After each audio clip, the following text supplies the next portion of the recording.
అందరికీ నమస్తే.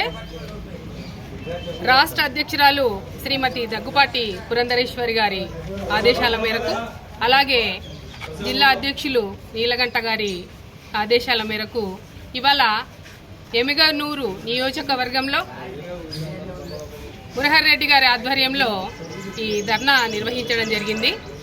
ప్రజలపై అత్యధిక విద్యుత్ బిల్లులను వేస్తున్నటువంటి ప్రభుత్వం మీద తగ్గించేటందుకు మా భారతీయ జనతా పార్టీ కార్యకర్తలంతా కూడా వారి అండ నిలబడి ఇవాళ ఈ ధర్నా కార్యక్రమాన్ని నిర్వహించడం అయినది. జరిగిన 4 సంవత్సరాల నుంచి 8 పర్యాయాలు కరెంటు బిల్లును పెంచినటువంటి పరిస్థితి.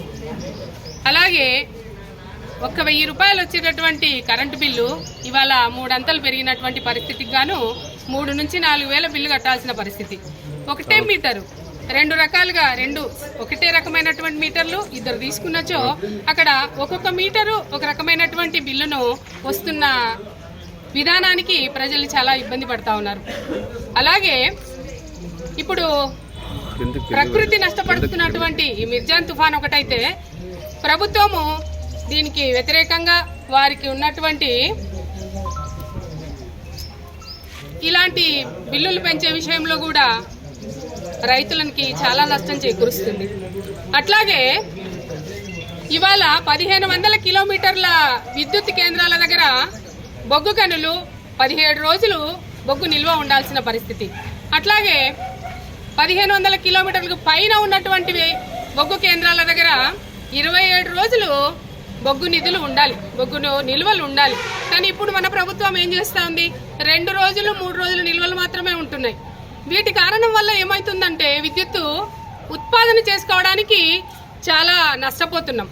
బొగ్గు లేని పక్షాన వారికి ఒక చక్కటి అవగాహన లేదు, ఒక పద్ధతి లేదు. వారు బొగ్గు నిధులను ఉత్పత్తి చేసేయడానికి సమకూర్చకుండా ఉండడమే కాకుండా వాటిని ఉత్పత్తి చేసినటువంటి కరెంటును కూడా పబ్లిక్లోకి ప్రజలకి ఎలా అందించాలనే ఒక నిర్ణయము, ఒక పద్ధతి అనేది సక్రమంగా లేని పక్షాన వారికి ప్రజలకి ఇప్పుడు ఒక రైతే ఉన్నాడు. రైతు ఏం చేస్తున్నాడు, పొద్దున్నుంచి సాయంత్రం వరకు ఎదురు చూడాల్సిన పరిస్థితి.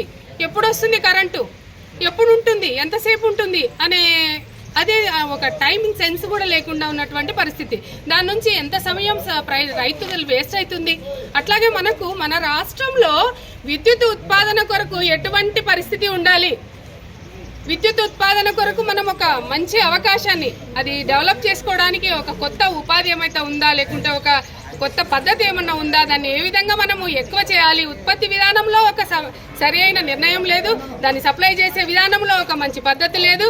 అట్లాగే మన రాష్ట్రానికి 7 పెద్ద కార్మిక నిధులు రావాల్సి ఉండే, అట్లాంటి దానిలను కూడా వాళ్ళ స్వలాభం కొరకు ఉపయోగించుకోవాలనే పద్ధతితో ఆ సంస్థలను కూడా ఆగిపోయే పరిస్థితి. అంటే మనకు వచ్చేటటువంటి 7 సంస్థలను కూడా మనం ఆపేసే పరిస్థితి. అంటే ఉన్న దానిలను డెవలప్ చేసుకోనికే రాదు, దాన్ని ఎలా వినియోగించుకోనికే రాదు, వచ్చేదానిలను రాణించుకోవడానికి లేదు. ప్రజల్లో ఇట్లాంటి దాని మీద ప్రజల మీద భారం పడుతుందే తప్ప ఇంకొకటి జరగటం లేదు.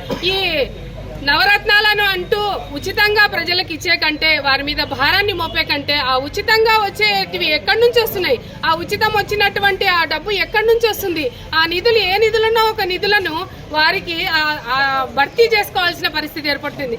అది ప్రజలకు కూడా బాగా తెలిసిపోయింది.